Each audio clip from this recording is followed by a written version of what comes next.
السلام عليكم ورحمة الله. الحمد لله نحمده ونستعينه ونستغفره ونعوذ بالله من شرور أنفسنا ومن سيئات أعمالنا. من يهده الله فلا مضل له ومن يضلله فلا هادي له. ونشهد أن لا إله إلا الله وحده لا شريك له. واشهد أن محمدا عبده ورسوله الذي أرسل رسوله بالحق بشيرا ونذيرا وداعيا إلى الله بإذنه وسراجا منيرا.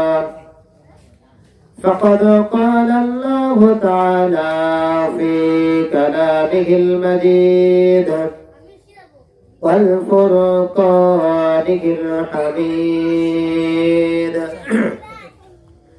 أعوذ بالله من الشيطان الرجيم.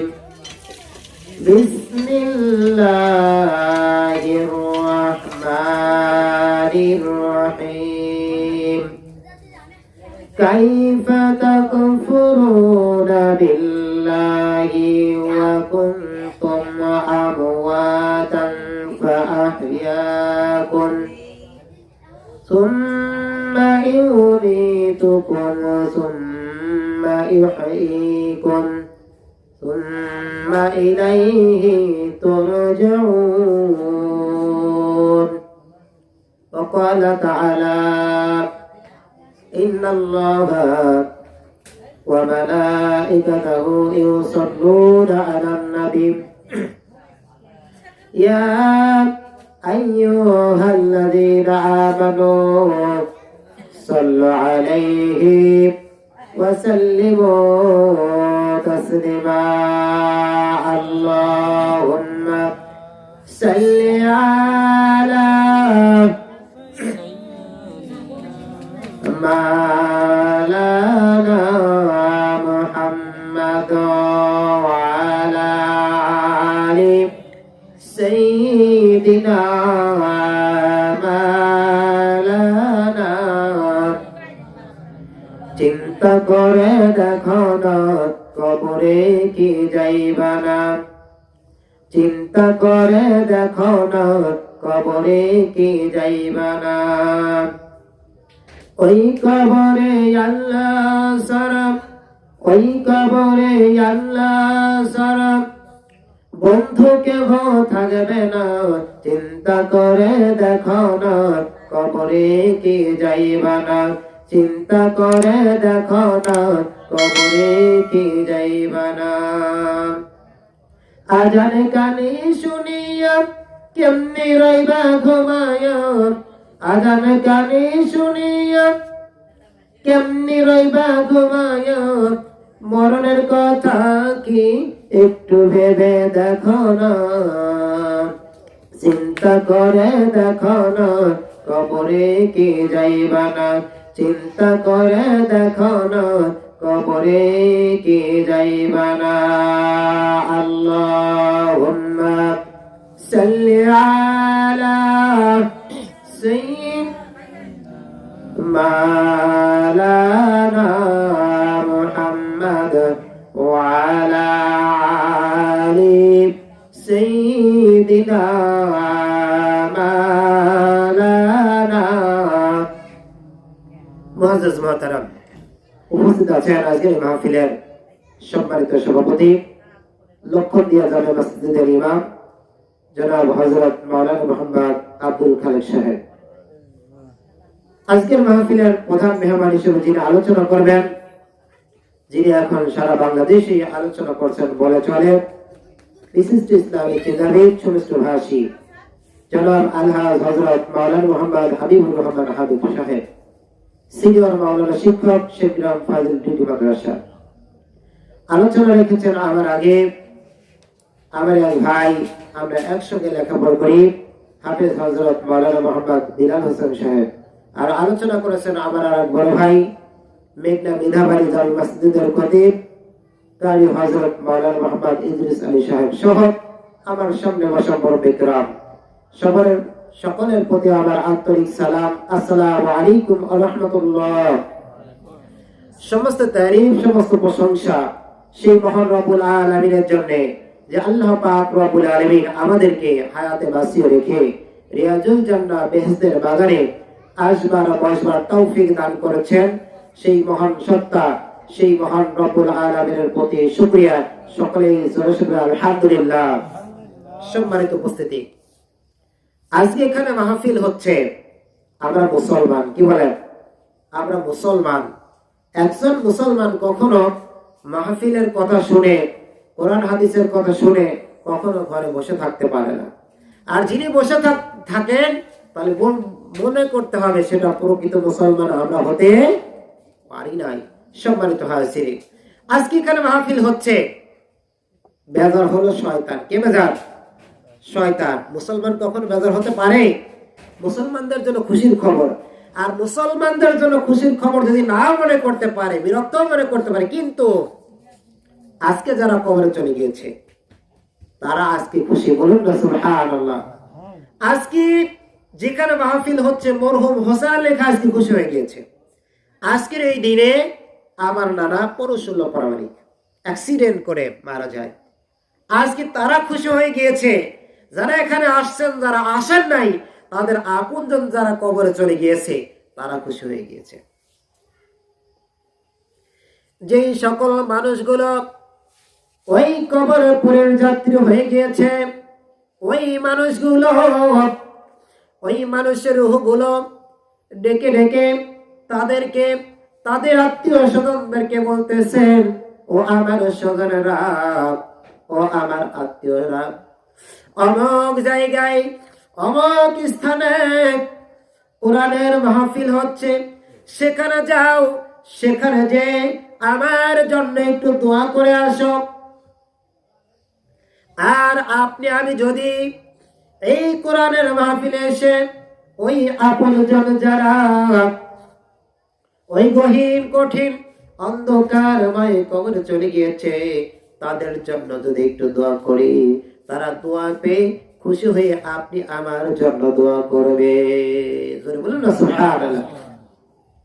প্রত্যেক জুমার রাত্রে যেই সকল মানুষগুলো দুনিয়া থেকে বিদায় নিয়ে চলে গিয়েছে, আপনার আমার আপনজন যায় কি, যায় গেছে কি যায় নাই, বলেন গেছে।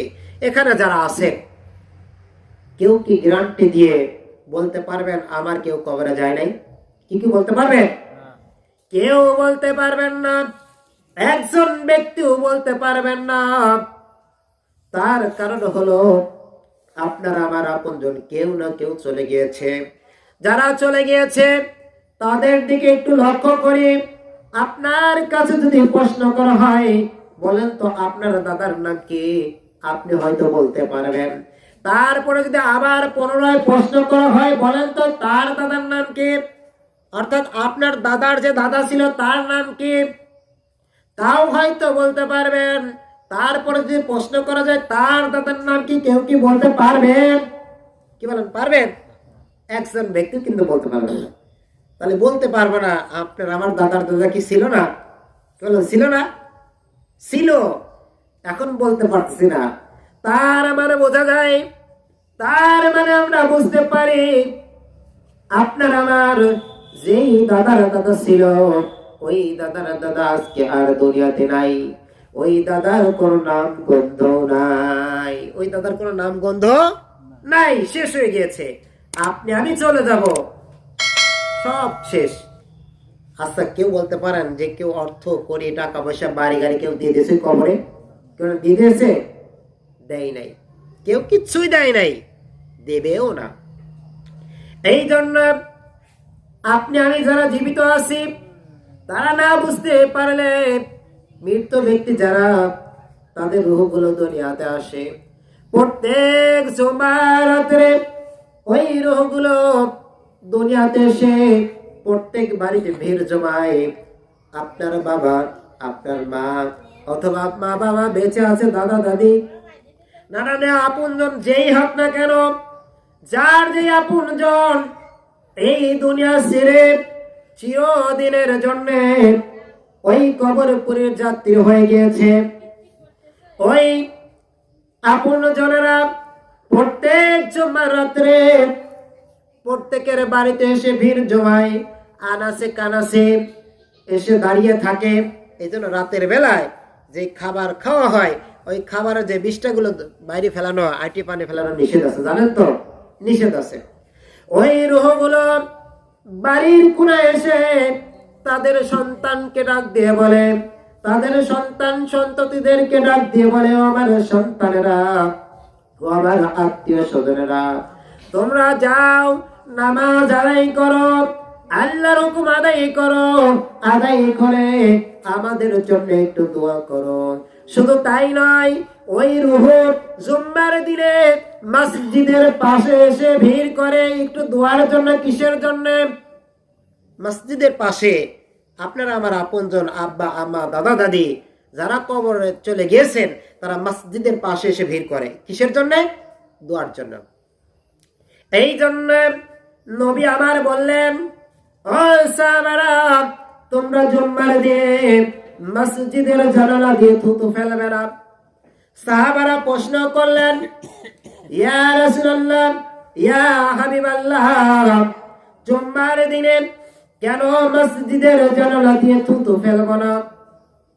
আল্লাহর নবী বললেন যে, ও সাহাবারা, জুম্মার দিনে যেই মানুষগুলো ইন্তকাল করেছে, দুনিয়া থেকে বিদায় নিয়ে চলে গিয়েছে, ওই মানুষগুলোর রূহ দুনিয়াতে আসে, মসজিদের পাশে আসে, মসজিদের কাছে এসে ভিড় জমায় একটু দোয়ার জন্য। কিসের জন্য?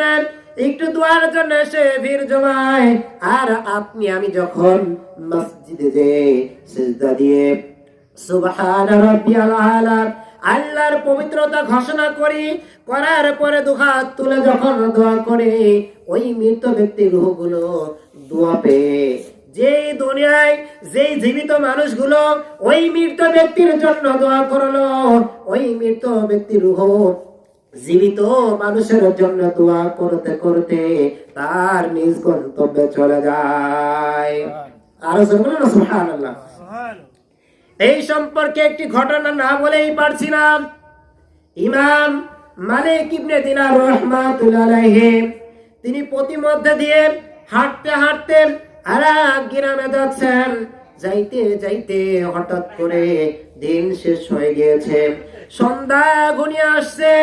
সন্ধ্যার সময় যখন পথ দিয়ে হাঁটতে হাঁটতে যাচ্ছে, ওই পথের পাশে একটা কবরস্থান দেখে তিনি সেখানে দাঁড়িয়ে পড়লেন। দাঁড়িয়ে পড়ার পরে দোয়া তাসমিয়া অর্থাৎ বিসমিল্লাহির রহমানির রহিম সহ একবার সূরাতুল ফাতিহা পাঠ করলেন, তিনবার সূরাতুল ইখলাস। বাংলায়, খাস বাংলায় মানুষ যারা বোঝে, বড়কুল বলে চিনেন, একবার সূরাতুল ফাতিহা, তিনবার সূরাতুল ইখলাস অর্থাৎ বড়কুল, কয়েকবার দুরূদ শরীফ পড়ে ইমাম মালিক ইবনে দিনার রাহমাতুল্লাহ আলাইহি সেখানে দাঁড়িয়ে দুহাত তুলে ওই কবরবাসীদের জন্য দোয়া করলেন। দোয়া করার পরে ইমাম মালিক ইবনে দিনার রাহমাতুল্লাহ আলাইহি সেখান থেকে চলে গেলেন। চলে যাওয়ার পরে এক সপ্তাহ পরে আবার ওই কবরের পাশ দিয়ে ফিরে আসতেছে। ফিরে আসার পরে ওই দিনকে প্রথমে দিনের নাই, রাত হয়ে গিয়েছে, সন্ধ্যা ঘনিয়ে আসছে।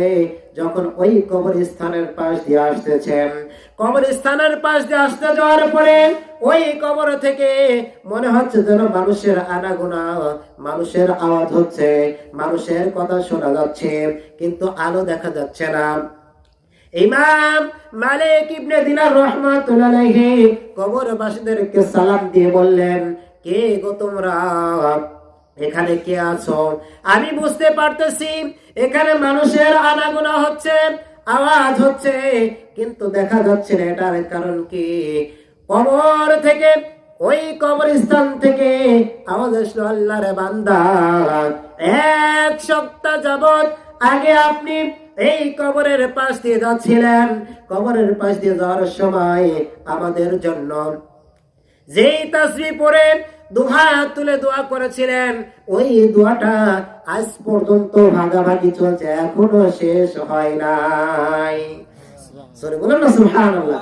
7 দিন ধরে কবরস্থানের পাশে যে দোয়া করছে, 7 দিন ধরে ওই দোয়ার যে সওয়াব, ওটা ভাগাভাগি চলতেছে। তাহলে বোঝা যায়, আপনি আমি যখন এই দুনিয়ার বুক ছেড়ে চলে যাব, তখন আপনি আমিও দুয়ার ভিখারি হব কি হব না? হব কি হব না? সবাই হব। আচ্ছা, যখনই দুয়ার ভিখারি হব, তখন বুঝতে হবে যে যেখানে দুনিয়ায় কোরআনের মাহফিল হয়, কোরআন হাদিসের আলোচনা হয়, জান্নাতের বাগান হয়, তাহলে সেখানে যা বসতে হবে। সেখানে কি করতে হবে? বসতে হবে। কেন বসতে হবে? আপনি আমি যদি না বসি, নতুন প্রজন্ম যারা আসবে, আপনার আমার সন্ততি যারা, সন্তান সন্ততি যারা আছে, তারা যদি না দেখে, তারা কি শিখবে? শিখবে। আপনারা আমার জন্য দোয়া করবে। যদি না শিখান, যদি শিখান ও পাখি তোর যন্ত্রণা, আর তো ভালো লাগে না, মনে যখন তখন শুধু করে জ্বালাতন, আমি সইতে পারি না। আচ্ছা বলেন তো দেখি, এটা দিয়ে এর কোনো দোয়া আছে? সওয়াব হবে? বরঞ্চ গুনাহ হবে। ওই সন্তান যেই গুনাহ করবে, ওই গুনার কারণে, ওই গুনাহটা করার কারণে ওই সন্তানের আব্বা আম্মা যারা কবরে চলে গেছে, তাদের কবরে ওই সব গুনাহ চলে যাবে। তাদের কবরে গুনাহ চলে। শুধু তাই নয়, কিয়ামতের ময়দানে আল্লাহ পাক রব্বুল আলামিন যখন বিচার ফয়সালা করবেন, এই সন্তান যাদেরকে আপনি আমি যদি নেক সন্তান না বানাইতে পারি, নেককার যদি না হয়, আল্লাহ যদি না হয়, কোরআন পড়ার কথা যদি না বলে, তাহলে কিয়ামতের ময়দানে ওই সন্তানকে যখন বিচারের দিকে নিয়ে যাওয়া হবে, ওই সন্তান যদি জাহান্নামী হয়, জাহান্নামী হওয়ার পরে ওই সন্তান তখন বলবে, রব্বুল আলামিন, আমি এখন জাহান্নামে যাব না, আমি একা একা জাহান্নামে যাব না। আল্লাহ পাক বলবেন, কেন যাবে না? তখন বলবেন, ইয়া রব্বুল আলামিন, পৃথিবীর বুকে আমার বাপ, আমার মা আমাকে কোরআন পড়ার কথা বলে নাই, আমাকে নামাজের কথা বলে নাই, আমাকে ভালোটা শেখায় নাই, এই জন্য ওই মা বাপ ছাড়া আমি জাহান্নামের ভিতরে যাব না। কোথায় আমার মা, কোথায় আমার বাপ? আজ এদেরকে পায়ের নিচে পিষে তারপরে জাহান্নামে যাব, তার আগে যাব না।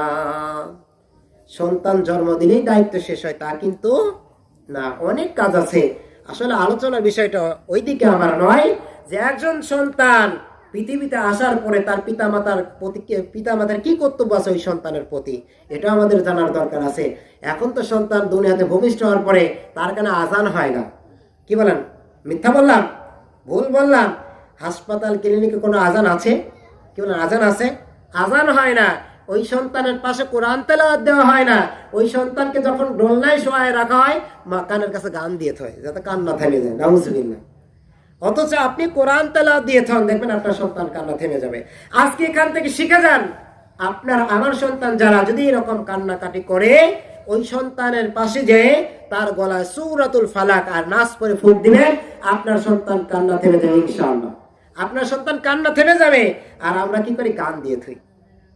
আবার ওই সন্তানকে মিথ্যা প্রলোভন শিখাই, উলু বাঘ আসতেছেন, এরকম বলে না?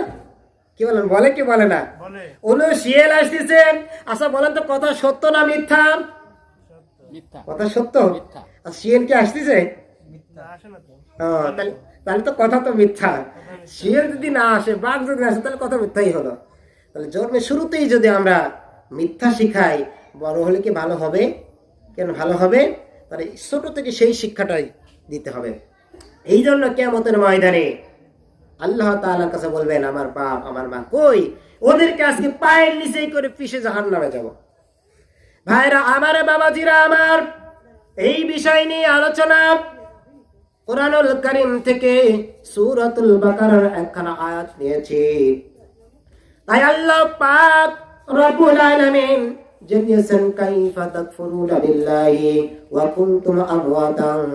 আল্লাহ তাআলা জানিয়ে দিলেন কি রূপে তোমরা আল্লাহকে অবিশ্বাস করো, অস্বীকার করো। এই পৃথিবীর বুকে অনেক মানুষ আছে আল্লাহকে অবিশ্বাস করে অস্বীকার করে, এরকম আছে না নাই? আছে না নাই? আপনাদের এলাকাতেই আছে, আমি নাম বলবো না, বেজার হলে হন, না হয় না হন। আমাকেই প্রশ্ন করে হুজুর, আমার কাছে প্রশ্ন করে হুজুর, ওই হাঁস তো পানিতে ডুব দিয়ে শামুক ওঠায়, তা আপনারা সিজদা দিয়ে কি পান বলেন? নাউজুবিল্লাহ। ওই আহম্মক, ওই গাদা, ওই ব্যাককেল জানে না যে আল্লাহর বান্দা যখন সিজদা দেয় আল্লাহর কুদরতি পায় সিজদায়, বলেন না সুবহানাল্লাহ। আপনি যখন সিজদা দিবেন, আমি যখন সিজদা দেব, তখন আপনার আবার এই থাকতে হবে, এই ঈমান, এই ইয়াকিন থাকতে হবে যে আমি সিজদা দিচ্ছি, আমি আল্লাহকে দেখছি, আমি আল্লাহকে দেখছি, আমি আল্লাহকে দেখে আর না দেখি স্বয়ং আল্লাহ তাআলা আমাকে দেখছে। এই জন্য আল্লাহ পাক রব্বুল আলামিন সূরাতুল বাকারার 28 নম্বর আয়াতে আল্লাহ তাআলা বলছেন, কি রূপে কেমন করে তোমরা আমি আল্লাহকে অস্বীকার করো, অথচ তোমরা ছিলে নিষ্প্রাণ। আমরা কি ছিলাম? নিষ্প্রাণ। আপনার আমার কিন্তু কোনো প্রাণ ছিল না। কি ছিল না? প্রাণ ছিল না। এক সময় আপনি আমি ওই তরি তরকারির মাধ্যমে ছিলাম, ওই তরি তরকারির মাধ্যম থেকে পিতার পিতৃদেহের মাধ্যমে ধারণ করার পরে মায়ের রেহেমের মাধ্যমে এই দুনিয়াতে এসেছি। এই জন্য আল্লাহ পাক রব্বুল আলামিন বললেন যে তোমার নিষ্প্রাণ ছিল, তোমাদের কোনো প্রাণ ছিল না, তোমরা কেমন করে অস্বীকার করো, কুফরি অবলম্বন করো। কুফরি আমাদের দেশে নাই, বলেন কুফরি নাই আমাদের দেশে? কুফরি কেমন হয় দেখেন, ছোট্ট একটু অল্প করে ছোট্ট একটু ধারণা দেওয়া যায়। আপনি এখন আপনাদের এই মাঠের রাস্তা দিয়ে যদি হেঁটে যান, যাওয়ার সময় বৃষ্টি পড়েছে, স্লিপ খেয়ে পড়ে যাচ্ছেন, আর ওই গাছ ধরে ফেলেছেন, আর ওই সময় যদি বলেন আহারে এই গাছ যদি এখানে না থাকতো তাহলে তো পড়ে মরেই যেতাম, নাউজুবিল্লাহ, তাহলে কি গাছ কি বাঁচালো? বাঁচানোর মালিক কে? জোরে বলেন কে? বাঁচানোর মালিক আল্লাহ। আর আমি যদি বলি যে এই গাছ যদি, এই গাছটাই আমার বাঁচাইছে, গাছ যদি না থাকতো তাহলে তো পড়ে মরেই যেতাম, তাহলে শিরিক হয়ে গেল না? শিরিক হয়ে গেল না? শিরিক হয়ে গেল। এই জন্য আল্লাহ তাআলা এটাই জানিয়ে দিলেন, তোমরা কেমন করে আমি আল্লাহকে অস্বীকার করো, অবিশ্বাস করো, অথচ তোমরা ছিলে নিষ্প্রাণ, তোমাদের কোনো প্রাণ ছিল না, তোমরা ছিলে প্রাণহীন। অতঃপর আমি আল্লাহ তোমাদেরকে প্রাণ দান করেছি। আপনার আমার প্রাণ দান করেছেন কে? জোরে বলেন। আল্লাহ। আল্লাহ প্রাণ দান করেছেন, এই পৃথিবীর বুকে পাঠালেন এমনি এমনি। যে আল্লাহ প্রাণ দিলেন, পৃথিবীর বুকে পাঠালেন এমনি এমনি পাঠাইছেন? বলেন এমনি এমনি কিন্তু পাঠান নাই, একটা উদ্দেশ্য আছে। আচ্ছা ভাই বাবাজিরা, আপনারা বলেন, আপনি যদি এখান থেকে বা যে কোনো জায়গায় এখানে আসতেন উদ্দেশ্য একটা, মাহফিল শোনার জন্য, কোরআন হাদিসের কথা শোনার জন্য। এখন আপনি বাড়ি থেকে যে কোনো জায়গায় যান, ঢাকা যান, আর যেখানেই যান না কেন একটা উদ্দেশ্য থাকে না? কোনো উদ্দেশ্য থাকে না? আপনি যেখানেই যান না কেন আপনার একটা উদ্দেশ্য থাকে, একটা উদ্দেশ্য নিয়ে বাড়ান। যখন বাজারে যান, উদ্দেশ্য থাকে বাজার করার জন্য, না হয় কারোর সঙ্গে সাক্ষাৎ করার জন্য, না হয় চায়ের দোকানে যায় চা খাওয়ার জন্য, একটা উদ্দেশ্য থাকে। ঠিক অমনি ভাবে আমার আল্লাহ পাক রব্বুল আলামিন যখন আপনার আমার প্রাণ ছিল না, নিষ্প্রাণ ছিলাম, আল্লাহ পাক রব্বুল আলামিন আপনি আমাকে প্রাণ দিলেন, দেওয়ার পরে জানিয়ে দিলেন ওয়ামা খালাকুতুল জিন্না ওয়াল ইনসা ইল্লা লিয়াবুদুন। আল্লাহ পাক জানিয়ে দিলেন যে আমি আল্লাহ জিন এবং ইনসান, ইনসান অর্থ মানুষ, আর জিন, জিন এবং ইনসানকে সৃষ্টি করেছি আল্লাহ, আমি আল্লাহর ইবাদতের জন্য। কার ইবাদতের জন্য? অর্থাৎ জিন এবং ইনসানকে আল্লাহ তাআলা সৃষ্টি করেছেন আল্লাহর ইবাদতের জন্য। জিনদের ভিতরে কিন্তু নবী ছিল, জিনদের ভিতরে নবী ছিল। জিনদের প্রথম নবীর নাম ছিল তারানুস। এর কয়েকটা নাম শাখা প্রশাখা আছে। এই জিন কোথা থেকে আসলো, কোথা থেকে কি হলো, জিন থেকে কিভাবে ইবলিস শয়তান পয়দা হলো, অনেক আলোচনার বিষয় ওইদিকে রয়েছে।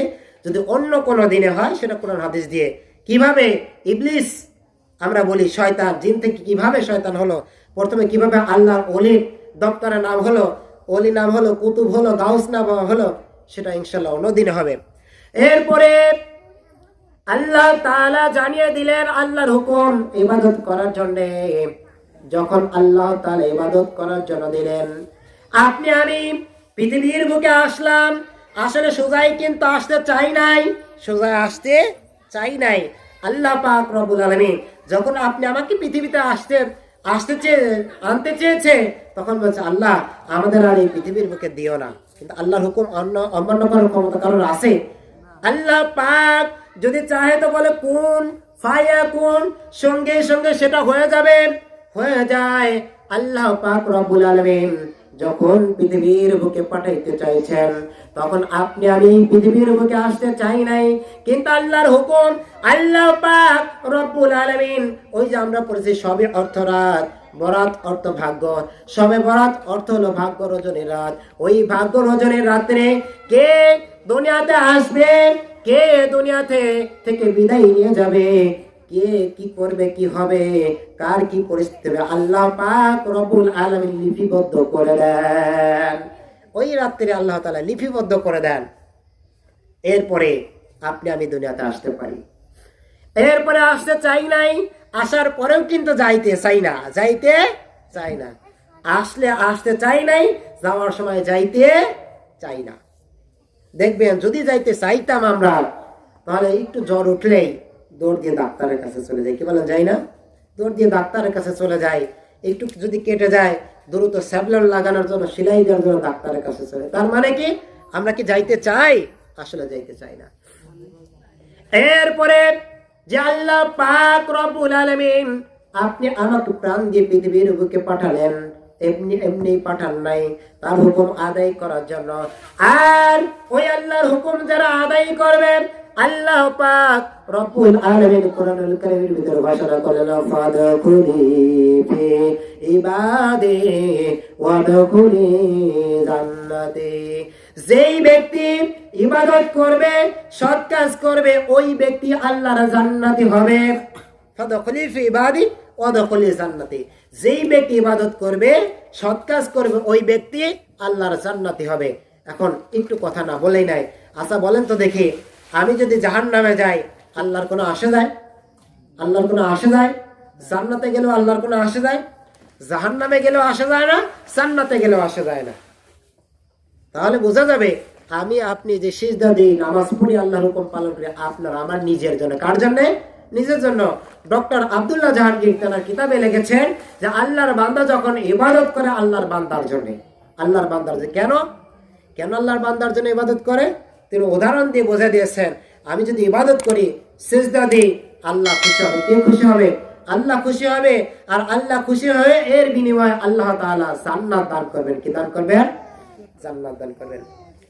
আর যেই ব্যক্তি ইবাদত করলো না, সৎ কাজ করলো না, নেক কাজ করলো না, ওই ব্যক্তির জন্য ঘোষণা আসছে, ওয়াসিকাল্লাযীনা কাফারু ইলা জাহান্নামা যুমারা।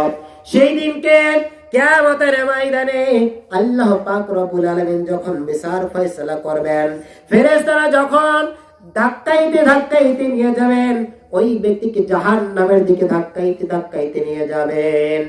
যাইতে চাবে না।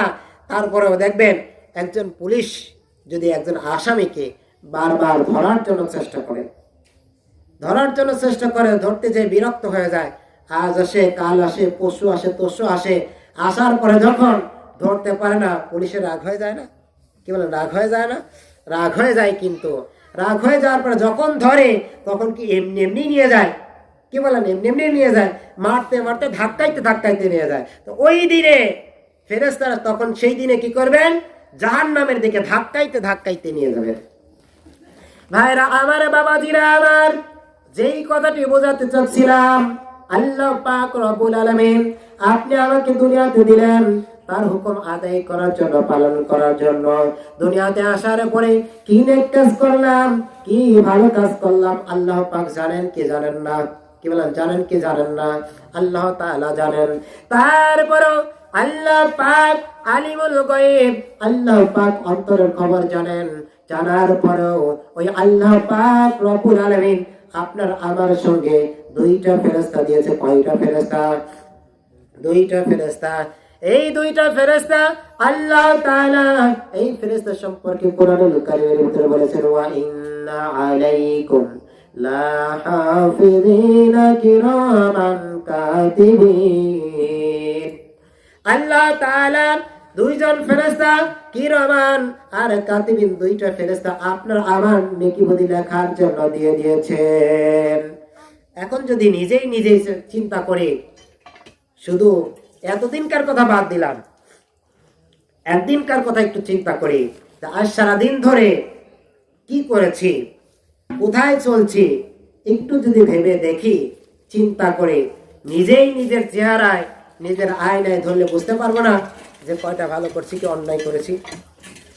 এরপরে আল্লাহর ওই বান্দা যদি নেককার হয়, আল্লাহ তাআলা শুরু করে আল্লাহুম্মা সাল্লি আলা,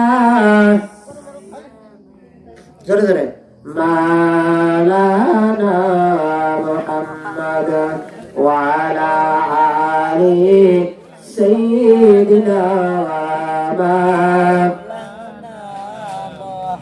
যেতে হবে খালি হাতে, যেতে হবে খালি হাতে, সঙ্গে কিছুই যাবে না, সাড়ে তিন জায়গা পাবে, পাবি না রে বিছানা, সাড়ে তিন জায়গা পাবে, পাবি না রে বিছানা। আল্লাহুম্মা সাল্লি আলা মাওলানা মুহাম্মাদ ওয়া আলা আলি সাইয়্যিদিনা মাওলানা। সম্মানিত উপস্থিতি, এরপরে দুনিয়া আসার পরে আপনি আমি দুনিয়া থেকে যখন বিদায় নিয়ে চলে যাব, চলে যাওয়ার সময় যখন ঘনিয়ে আসবে, আপনার আমার সঙ্গে যেই ফেরেশতাগুলো ছিল একে একে বিদায় নেবে। চারজন ফেরেশতা আপনার আমার কাছে এসে সালাম দিবে আর বলবে, প্রথমে খাদ্য ফেরেশতা আসবে, খাবারের ফেরেশতা আসবে, খাবারের ফেরেশতা আসার পরে বলবে, আসসালামু আলাইকুম আল্লাহর বান্দা, আপনার থেকে আমি বিদায় নিয়ে চলে যাচ্ছি। আমি এই পৃথিবীর বুকে সমস্ত জায়গায় খুঁজলাম, পৃথিবীর বুকে সব জায়গায় খুঁজলাম, খুঁজতে যে দেখি কোথাও আপনার খাদ্য সংগ্রহ করতে পারলাম না। অতএব আপনার থেকে বিদায় নিয়ে চলে যাচ্ছি। এরপরে আসবেন পানির ফেরেশতা, পানির ফেরেশতা এসে আল্লাহর বান্দাকে সালাম দিবে। সালাম দেওয়ার পরে বলবে, আল্লাহর বান্দা, আপনার জন্য এই পৃথিবীর বুকে কোথাও পানি পেলাম না, অতএব আপনার থেকে আমি বিদায় নিয়ে চলে যাচ্ছি। লা ইলাহা ইল্লাল্লাহ, লা ইলাহা ইল্লাল্লাহ, লা ইলাহা ইল্লাল্লাহ, লা ইলাহা ইল্লাল্লাহ, লা ইলাহা ইল্লাল্লাহ মুহাম্মাদুর রাসূলুল্লাহ সাল্লাল্লাহু আলাইহি ওয়াসাল্লাম। খাবারের ফেরেশতা বিদায় নেবে, পানির ফেরেশতা বিদায় নেবে, আপনার আমার পদচলের ফেরেশতা বিদায় নেবে, সালাম দিয়ে চলে যাবে। আপনার আমার শ্বাস নিঃশ্বাসের ফেরেশতা বিদায় নিয়ে চলে যাবে। চলে যাওয়ার পরে আপনার আমার কাছে যখন আজরাইল জান কবজ করার জন্য আসবে, আজরাইল যখন উপস্থিত হয়ে যাবে, ওই সময় আল্লাহর ওই বান্দা যদি নেককার হয়, আল্লাহ আলা হয়, কোরআন পড়না আলা হয়, আল্লাহর ওই বান্দা বলবে, ও আজরাইল ফেরেশতা, আল্লাহ পাক রব্বুল আলামিন আমাকে যখন সৃষ্টি করেছে, সৃষ্টি করার পরে তখন তো আমি তোমাকে দেখি নাই, এখন কেন আমার জান কবজ করার জন্য আসছো? যাও, মানি না, মেনে নিতে পারি না। এই কথা যখন আল্লাহর ওই বান্দা বলবেন, তখন আজরাইল আল্লাহ তাআলার কাছে ফিরে যাবেন। আল্লাহ তাআলার কাছে বলবেন, ইয়া রাব্বুল আলামিন, আপনার ওই বান্দা তার জান কবজ করার জন্য গেলাম। যখন জান কবজ করার জন্য গেলাম, যাওয়ার পরে আপনার ওই বান্দা বলল, তোমাকে তো দেখি নাই, এখন কেন আসছো? নারায়ে তাকবীর, নারায়ে তাকবীর। আজকের মাহফিলের প্রধান মেহমান বলেন জিন্দাবাদ, নারায়ে তাকবীর। আলহামদুলিল্লাহ, আমি আজ 2 দিন ধরে অসুস্থ, ঠান্ডা লাগা, জ্বর, এরপরে গলা বসা। তারপরে আপনাদের মাঝে সংক্ষিপ্ত সময় নিয়ে সংক্ষিপ্ত আকার কিছু কথা বললাম। মাহফিল বেশি রাত, বেশি দীর্ঘায়িত করা হবে না। আজকের মাহফিলে যিনি মধ্যমণি প্রধান মেহমান, তিনি স্টেজে চলে আসছেন।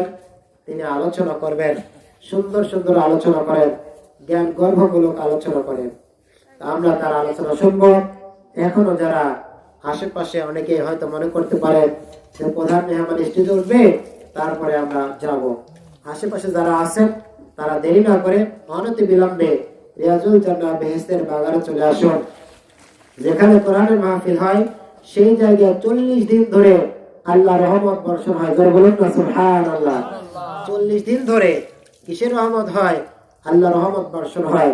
আর যারা টিভি, সিডি, গানের আড্ডায় পড়ে আছেন, তারা পুরা কপালে, কি কপালে? পুরা কপালে। এখানে কোরআন মাহফিলে আসবেন, আসার পরে যদি ওই ব্যক্তি মারাও যায়, তাও আল্লাহর বান্দা, আল্লাহর ওই বান্দা আল্লাহর জান্নাতে যাবে। বলুন না সুবহানাল্লাহ। কেউ যারা টিভি, সিডি, গানের আড্ডায়, তাসের আড্ডায় বসে আছেন, গ্যারান্টি দিয়ে কেউ কি বলতে পারবেন যে সেখানে যে মারা যাওয়ার পরে জান্নাতে যাবে? ওই যে ওয়াসিকাল্লাযীনা কাফারু ইলা জাহান্নামা যুমারা, তাদেরকে সেই দিনে ধাক্কাইতে ধাক্কাইতে কোথায় নিয়ে যাবে? জাহান্নামের দিকে নিয়ে যাবে।